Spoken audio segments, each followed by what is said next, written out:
Brenda Huter is the Forest Stewardship Coordinator for DNR Division of Forestry with over 25 years of experience promoting the importance of forests and forest management to the public and private landowners. She currently oversees conservation programs that focus on keeping forests as an integral part of Indiana's future. Brenda came to Indiana for graduate school at Indiana University, where she obtained a Master of Environmental Science and a Master of Public Affairs. So thank you for joining us, Brenda, and take it away. All right. Can you actually see the screen? No, the slideshow. Yes, we can. Okay, and we can hear okay. you. Yay, perfect. Thank you for the opportunity to talk about the Classified Forest and Wildlands program. It is one of the oldest conservation programs in Indiana and probably a good portion of the US. I am going to take you on a little history tour to explain why this program is so important and where it came from. So in the 1800s, Indiana was 85% forested, with the exception of kind of that northwest corner of the state and then the Great Swamp on the northeast side of the state. Indiana was forested. But we converted a lot of forest into cities, into agricultural. So here are some of the photos from that time period. And this is what happened. You can see there was a lot of burning, there was cows in the forest. And from 1875 to 1900, Indiana was the top producer of timber in the nation. So this is what resulted. You took the trees off the landscape and it started to erode. And once the land starts to erode, it's not great for agriculture, and the population started moving west. This is Charles Deem. Charles Deem was the first state forester, and he was concerned at the rate that we were losing forests in the state. And he was pretty sure that within 15 years, like 1930s, if we kept going the way we were, Indiana would be a treeless state. So in 1921, the legislature stepped up and they created the Classified Forest Program. The program was focused on landowners to get trees back on the landscape.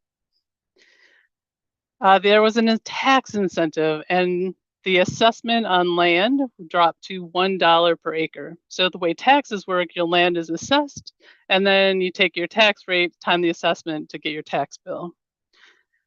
At the very beginning, you only had to have 3 acres of land, and you didn't have to have any trees on the property at the time. You just had to promise that you would plant trees within the next few years.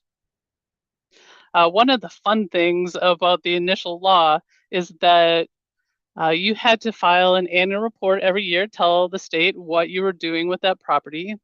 But if you lied on that report, they could send you to the state farm for hard labor.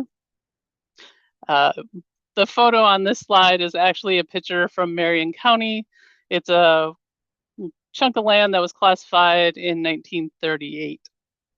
And not a very attractive forest, but with time, forests grow and it might be something amazing by this point. The focus of the Classified Forest Program, in addition to giving landowners a tax break, that was our lure. Come take our tax break. And then in return, we're going to talk to you about conservation. So here's some early signs or some early photos of the Classified Forest Program. One was a gathering about reforesting, preventing forest fires. And the second part is we wanted people to do something with their land. So the state nurseries were developed and they provided cheap seedlings to get trees on the landscape for lands enrolling in the program. In the 1970s, the legislature and the public started to realize that, well, forests weren't the only habitat that needed to be given a boost. So in 1979, a sister program was started called the Classified Wildlife Habitat Program. It was very similar to the Classified Forest Program. The major difference was that you had to have 15 acres to be in that program. It had the same property tax reduction. In 2006, the state was working to streamline government, and it took those two sister programs, the Classified Forest and Wildlands Program and the Classified Wildlife Habitat Program, merged them together into the Classified Forest and Classified Wildlife Habitat. It became Classified Forest and Wildlands Program. That program brought about 90,000 acres of wildlife habitat that joined the Classified Forest Program. The program has grown steadily over time, but in the early 2000s, there was a change on how property taxes were calculated. And it changed from just kind of an overall to how you were actually using that property. So if you had a forest, but you weren't using it to grow timber, that land could be considered excess residential land. And the assessment on that was much higher. So here's the growth of the Classified Forest and Wildlands Program. You'll see it grew slowly, starting in 1921. In 2006 in there, you can see that jump. That's what the Wildlife Habitat Program joined in. And then you'll see that steep incline, and that's mainly because of the property tax change. And now we're starting to level out, and we're averaging about an additional 12,000 acres per year. So, the current Classified Forest and Wildlands Program, the incentive has changed a little. The legislature decided that we needed to take that $1 per acre assessment and bring it up to today's value. So now it changes with inflation every year, and the current assessment is $16.67. So if you have a 2% tax rate, a landowner is paying about 32 cents per acre that they have in the program. The minimum for the program is now 10 acres. It dropped down from 15 from Wildlife Habitat and went up from the 3 acres that was originally for the Classified Forest Program. There is one exception. As of July 1st, we can now enroll very small wetlands. Wetlands that are 0.5 acres and larger are now allowed in the program. Wetlands have been allowed in the program for a long time. The only change is that we now can put those small wetlands into the program. Every 7 years, we go and look at those properties to make sure they're still meeting the requirements of the law. There is a management plan that the landowner agrees to. We write each plan specific for the property and the landowner. There are some increased withdrawal penalties when land comes out of the program. Landowners have to pay up to 10 years back taxes, and then any land enrolled after 2006, there's an additional penalty of $50 per acre and a $100 flat fee. So if the land has been in the program for 100 years, and we do have some land that has been in the program for over 100 years, the withdrawal penalty is just 10 years back taxes. And that usually comes out to about $100 per acre to take it out of the program.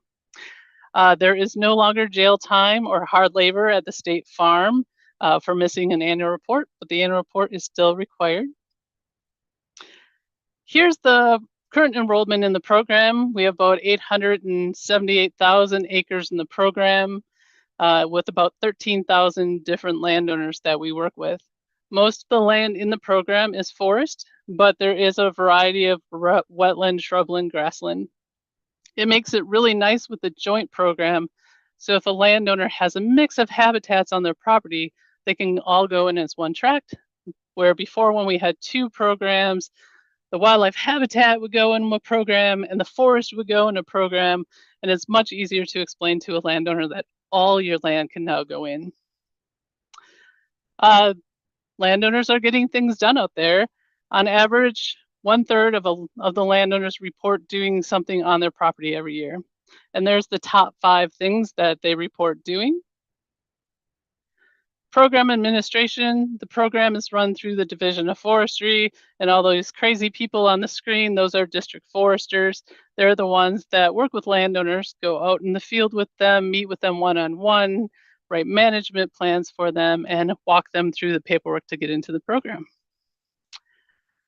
That's it. I've got a link to the program and my contact information. I'm happy to talk about the program anytime.